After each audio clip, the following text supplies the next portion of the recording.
नमस्कार जी, मैं हूँ प्रिया। आपका मेरे चैनल मित्तल प्रिया विष्णु में बहुत बहुत स्वागत है। पैसा तो बहुत आता है पर हमारे घर में बरकत नहीं है। इतनी कमाई करते हैं, पता नहीं पैसा कहाँ जाता है।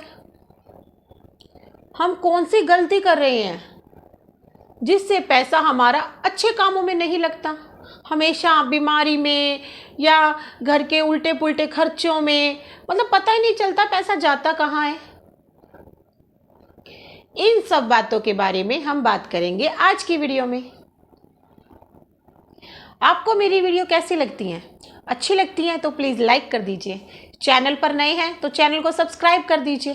बेल आइकन को भी प्रेस कर दीजिए ताकि मेरी वीडियो की नोटिफिकेशन आपको सबसे पहले मिल जाए। चलिए हम बात करते हैं। हमारे पति पैसा तो बहुत कमाते हैं, हम भी कमा रहे हैं पैसा, पर पैसा जाता कहाँ है? क्योंकि बरकत नहीं है हमारे हाथों में। ये सब आपको सुनने में रोज मिलता होगा। क्यों? क्योंकि आप ऐसी छोटी छोटी गलतियां करते हैं जिससे आपका पैसा पानी की तरह, जिसमें मतलब पानी की तरह आता है घर में और पानी की तरह ही वापस चला जाता है। वो किसी अच्छे काम में यूज नहीं होता, उस पैसे की कोई बरकत नहीं होती। क्यों होता है ये सब? इसके पीछे बहुत से छोटी छोटी बातें होती हैं जिन पे हम गौर नहीं करते। अगर आप इन चीज़ों पे गौर करोगे ना तो आपका पैसा घर में भरपूर आएगा।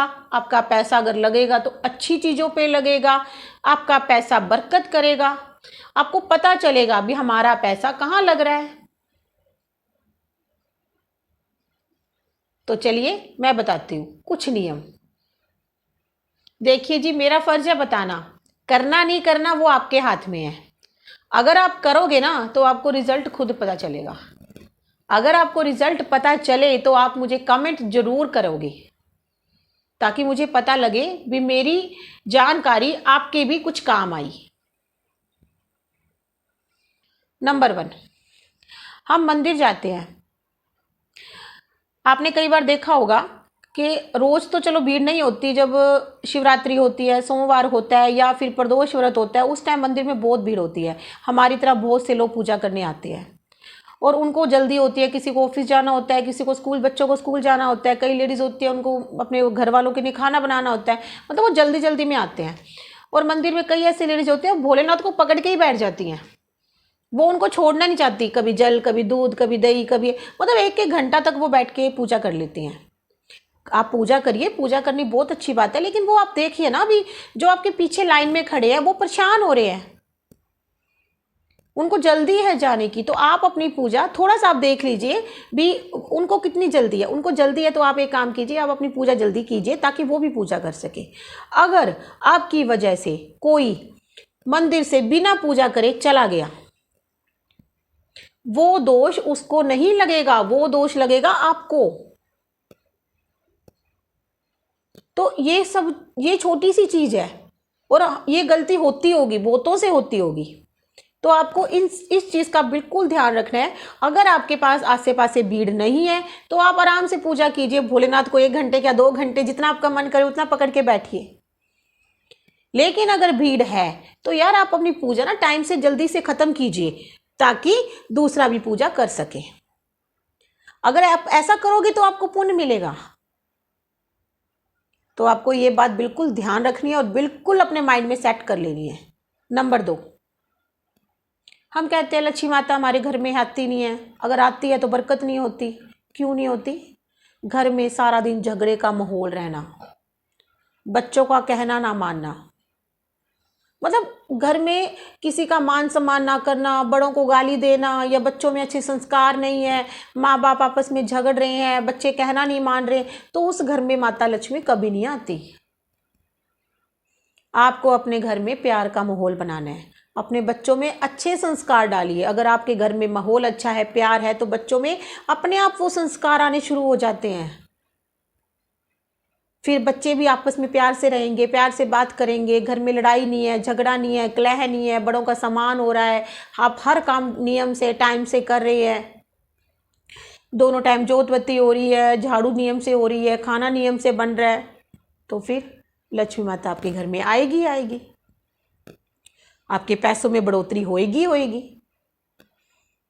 आपको इस बात का भी ध्यान रखना है कि बेवजह घर में कलह का माहौल बिल्कुल नहीं बनाइए। अगर कोई चीज़ है उसको बैठ के आराम से उसको सॉर्ट आउट कीजिए, हो जाएगी। अगर आप ये सोच रहे हो ज़ोर से बोलने से, गुस्सा करने से उस बात का सल्यूशन निकलेगा, तो बिल्कुल भी नहीं निकलेगा। कोई भी बात है ना, उसको बैठ के प्यार से हल कीजिए, वो बात ख़त्म हो जाती है। आपको इस बात का बिल्कुल ध्यान रखना है। नंबर 3, क्या होता है, जो मतलब रिच फैमिलीज़ हैं उनमें क्या होता है, मेड लगी होती है हर काम के लिए। तो खाना बनाने के लिए भी मेड होती है, खाना बनाने के लिए भी मेड होती हैं। लेकिन आप ध्यान रखिए, मेड ने खाना बनाया कोई दिक्कत नहीं है, आप चाहे थोड़ा सा ही कुछ जाके उस खाने में अपना हाथ लगा लीजिए। अगर उन्होंने आटा लगाया तो आप रोटी बना लीजिए, उन्होंने सब्जी बनाई है तो आप छोंक लीजिए, मतलब उन्होंने सब्जी बना ली तो आप दही रायता बना लीजिए, अगर उन्होंने सब कुछ बना दिया तो आप कुछ मीठा बना लीजिए। मतलब थोड़ा सा अपना हाथ उस खाने में ज़रूर लगा दीजिए, क्योंकि घर की लक्ष्मी एक महिला होती है, एक औरत होती है। ठीक है, आपको इन बातों का भी ध्यान रखना है कि थोड़े मोटे काम होते हैं ना, ये आपको खुद करने चाहिए। सारे कामों के लिए मेड पे डिपेंडेंट नहीं होना चाहिए।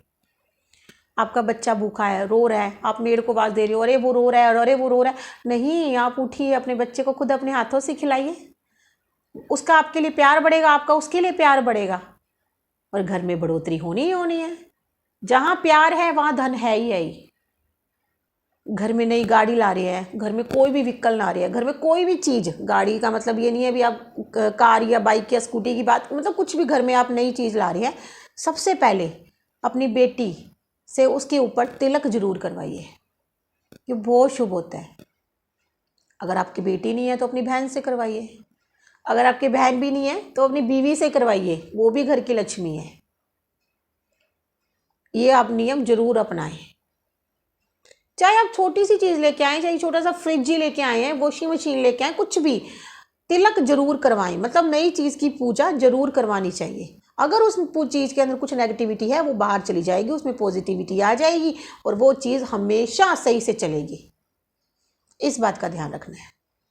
नंबर 4, कई बार हम देखते हैं कई औरतें होती है, कई जेंट्स होते हैं, सारा दिन भगवान का नाम लेते रहते हैं, राम राम राम राम, या जो भी उनके इष्ट है उसकी वो पूजा करते रहते हैं 24 घंटे। कोई रामायण पढ़ रहा है, कोई शिव पुराण पढ़ रहा है, कोई सुंदरकांड कर रहा है, मतलब जहाँ भगवान दिखे वहाँ हाथ जोड़ने हैं। मतलब कई लोग हमने देखे हैं ऐसे होते हैं ना, वो करने वाले, पूजा करने वाले। पूजा तो कर ली, उसके बाद उन्होंने बेवजह किसी को कुछ कह दिया, बेवजह किसी को कुछ लड़ाई कर ली, या किसी को कुछ ऐसा कुछ बोल दिया जिससे उस इंसान का दिल दुख रहा है और वो इंसान रो रहा है आपकी वजह से, तो ऐसी पूजा आपकी कोई काम नहीं आएगी। सबसे पहले आप एक अच्छा इंसान बनो।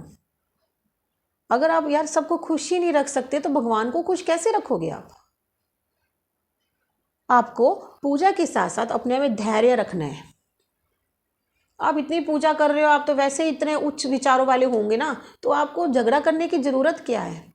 कभी नहीं करना चाहिए। अगर आपकी वजह से किसी का दिल दुख रहा है, अगर आपकी वजह से कोई रो रहा है, तो वहां पे लक्ष्मी माता कभी नहीं आती, वहां पे कभी बरकत नहीं होती।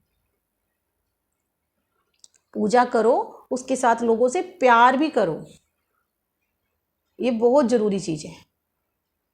नंबर 5, घर की महिलाएं होती हैं, दिन भर काम करती हैं, दोपहर में क्या करती हैं, सो जाती हैं। तो आपको दोपहर में नहीं सोना। अगर आप बीमार हैं, आपको रेस्ट करना है, वो बात और है, आप कर सकते हैं। लेकिन अगर आप एकदम स्वस्थ हैं तो आप बिल्कुल नहीं सोना। आप उस टाइम को अपने किसी काम में लगाइए। उससे क्या होगा, आपके घर में आलस्य नहीं होगा।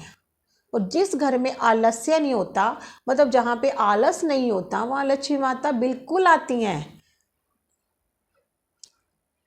और वहां पे हर पैसे की बरकत होती है, हर एक चीज की बरकत होती है।